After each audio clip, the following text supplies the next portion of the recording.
Hey everybody, Robert with RC Archery. You're watching Tuesday's Tip of the Week, number 105. In this week's episode, we're going to go over some tips to help you keep from either holding low on target, kind of getting locked in on that low below the center hold, or bobbing up and down and creating some problems there. There's a couple different areas that we're going to look at, and we'll get into those very soon. If you are watching this when it comes out, happy Thanksgiving. This will be a few days before Thanksgiving, but hopefully everybody has a good holiday and enjoys it. If you're watching it after, hope you had a good holiday. If you are a member of this channel and you are in the package that allows you to be able to get some coaching services from me, new thing that I'm starting on the channel, I'm going to be doing some live feeds. I found out that I can actually bring people in on those live feeds, so I can do a live in-person coaching. I think it'd be kind of fun to do these and have you not tell me what's going on ahead of time and just join these together.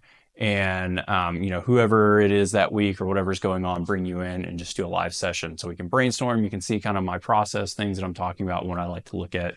So it'll help everybody. If you're not a member of the channel and you would like to be, there is some information below in the description of this video that will give you the different packages that I offer, what you get for each one, and how they work to help support this channel. Also, if you just want some coaching, there's a lot of packages that I have, whether it be just simply looking at your form, giving you an evaluation, all the way into a full-blown doing everything, going through my entire process. I like to build off of natural points of aim, and I have a systematic approach to what I'm doing where each step kind of builds on the other, and it also points out what needs to be fixed in that individual from one step to the next. So with all that being said, let's get right into the video today.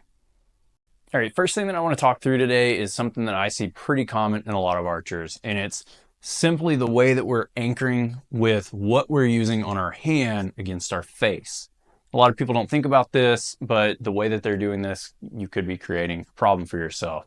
If you're using these base knuckles in this slot in between these two knuckles as your point of contact on your jawbone, it's actually going to be causing two problems on most people.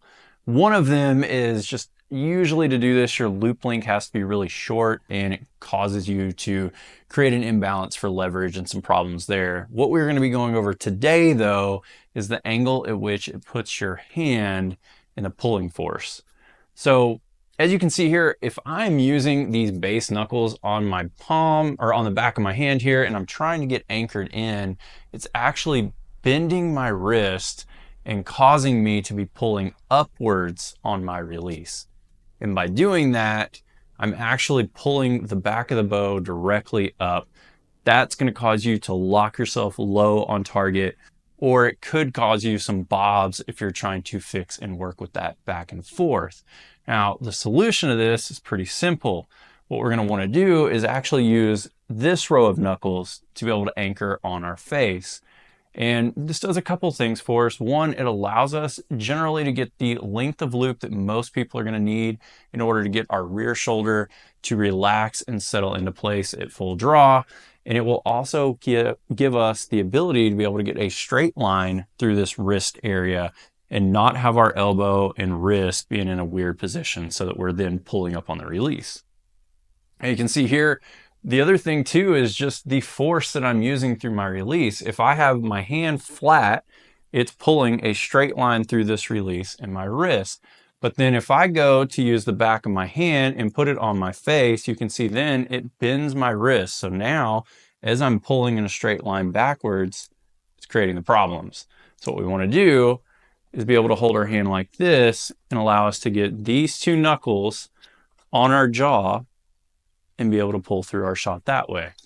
Now, this one tip generally helps most everybody right away. Makes it a lot simpler for you to be able to shoot, makes it a lot better for your float. You'll actually be a lot steadier on target because you're taking a bend out of a joint, but it also may cause you to need to redo some stabilizer weightings, some different things like that. So keep that in mind after you do this adjustment. Probably going to have to adjust a little bit on the bow and make it refit you, but in the long run this will help you a ton. All right, the second thing we're going to talk about is actually how we're loading our back and what we're doing with our release, arms, elbow when we get into full draw and anchor. I don't see this as common, but I do see this with some archers, and there's some different reasons this is happening.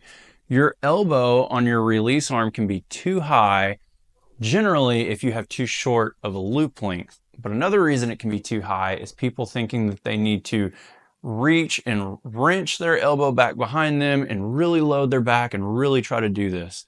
And you can see that if I'm here and I go to pull my arm back and get my shoulder to try to relax and drop into place and get everything loaded, if I'm too short on my loop length and I start doing this, my arm really has nowhere to go except to try to take over and bring the elbow up.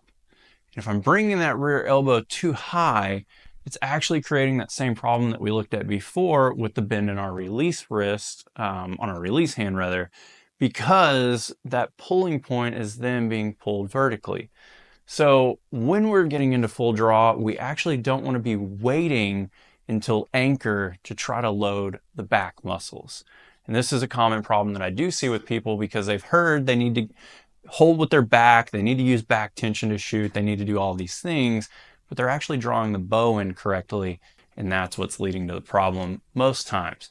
And then the other set is having a short loop length, which even if you do draw the bow correctly, if your loop length is too short, when you get to anchor, you're not going to be able to actually get the shoulder and the scapula moved around far enough, and you're going to have to start trying to manipulate the body, and that's when I see people start raising their elbow up, creating some problems.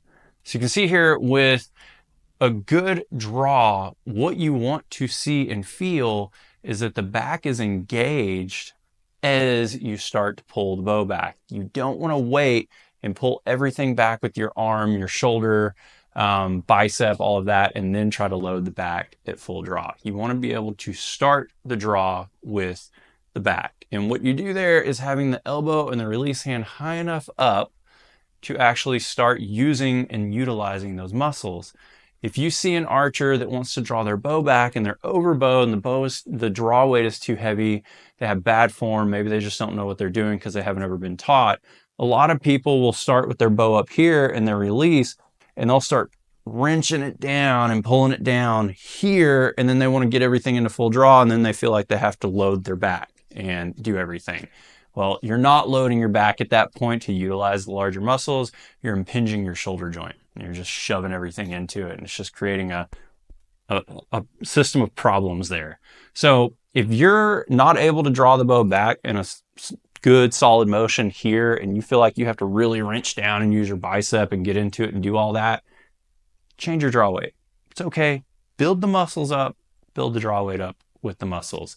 I'll do a complete other video in the future on how I can draw the bow back as smoothly as I do and make it look as easy as I do, whether I'm drawing a 56-pound target bow or 70-pound hunting bow. I do the same thing, and it's literally just allowing my body as a fulcrum and a mechanism to work for me, along with the weight of the bow and the way that I'm drawing it back. So we'll get into that in the future. All right, everybody, thank you for watching this video. Hopefully these 2 tips help you out with maybe some issues you're having with your hold on target and can get you a direction to go to be able to work through it. If you're interested in contacting me for coaching, joining the channel, having questions, wanting to support any of this, my information is down below. I'd be glad to talk with you and help you out as much as I can. Hope you have a good day. I'll see you soon.